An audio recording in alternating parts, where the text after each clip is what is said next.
Hi everyone, happy AMI Day and welcome to the CRISPR in Action pre-lab introduction.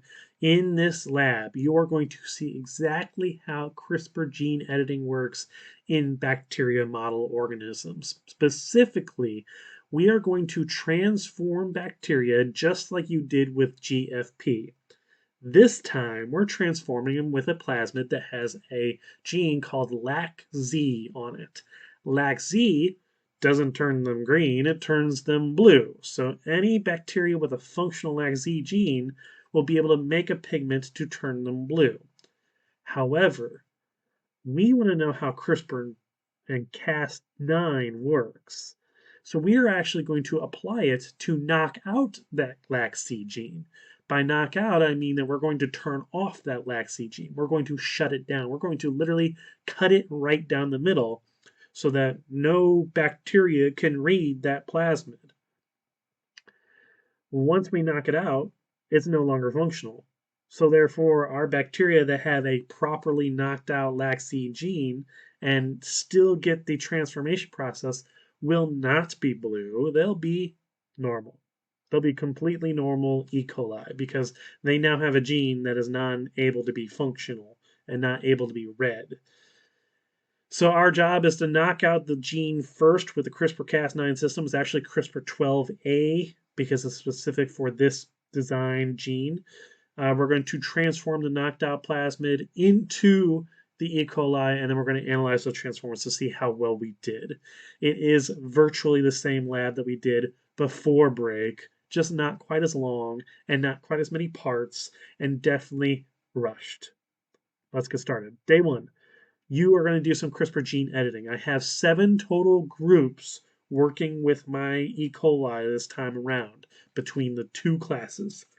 So chances are one group in each class will have a set that is meant to be the negative controls, meaning that they will not go through the gene editing process. Because of that, their bacteria should turn blue, which is kind of fun. And they will have blue tape on their tubs.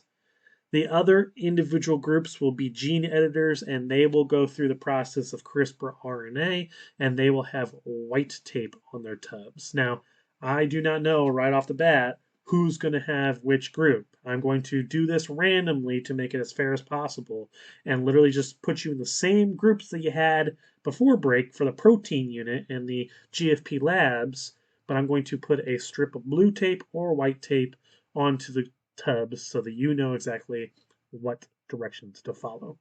Makes it simple and fair for everyone. So day one, we're going to have a tube, this 1.5 milliliter tube that you already come to know and love. And we're going to add 15 microliters of the CRISPR RNA and 15 microliters of CRISPR Cas12a.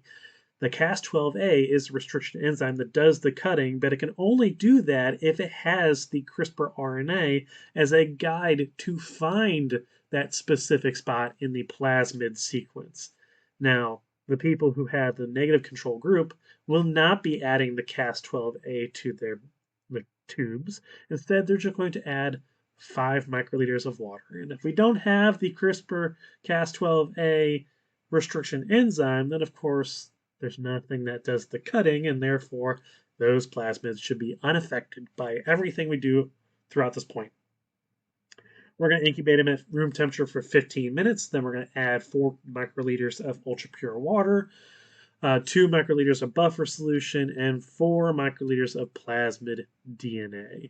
This plasmid DNA is exactly what this CRISPR RNA and Cas12a is going to work on. So we add it after we get these guys cozied up. Essentially, this Cas12a will be reading the RNA so that it knows what to look for, and then reading the plasmid, making the cuts it needs to do. We will put them in a hot bath to get them going for 15 minutes. And so this day here is very quick, and it won't look like anything because there's nothing that is made during this time. We are either cutting the DNA, or if you're in the negative group, not cutting the DNA. That's it. That's all we're doing. We'll throw them in the freezer, and the next day we will do the actual transformation. So This is the same protocol as we've done before. We're going to keep it on ice with some calcium chloride and scoop up some E. coli to put it in, get them all cold and everything.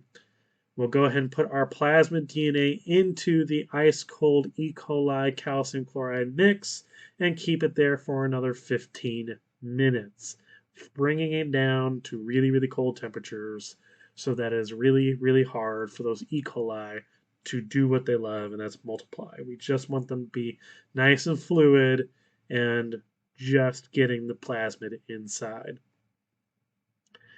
To heat shock them, of course, you'll put them in a hot bath for 90 seconds.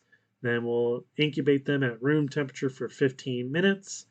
Meanwhile, we're going to label a plate like we always do.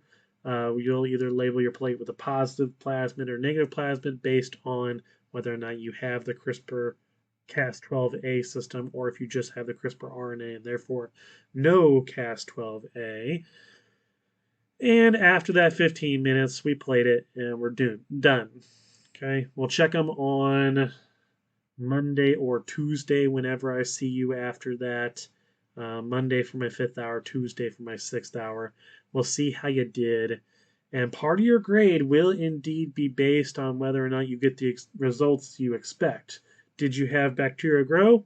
That's worth 5 points. Did the expected color show up? That's another 5 points. And the last 10 points of these 20 points I'm putting in the grade book for the final exam is the open note mastery check.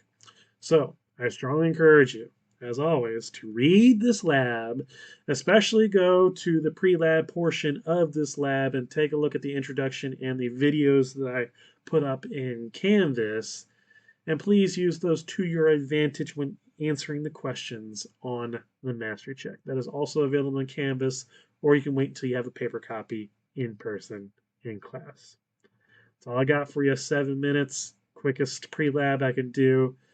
I will see you guys hopefully on Wednesday to start this awesome, awesome lab.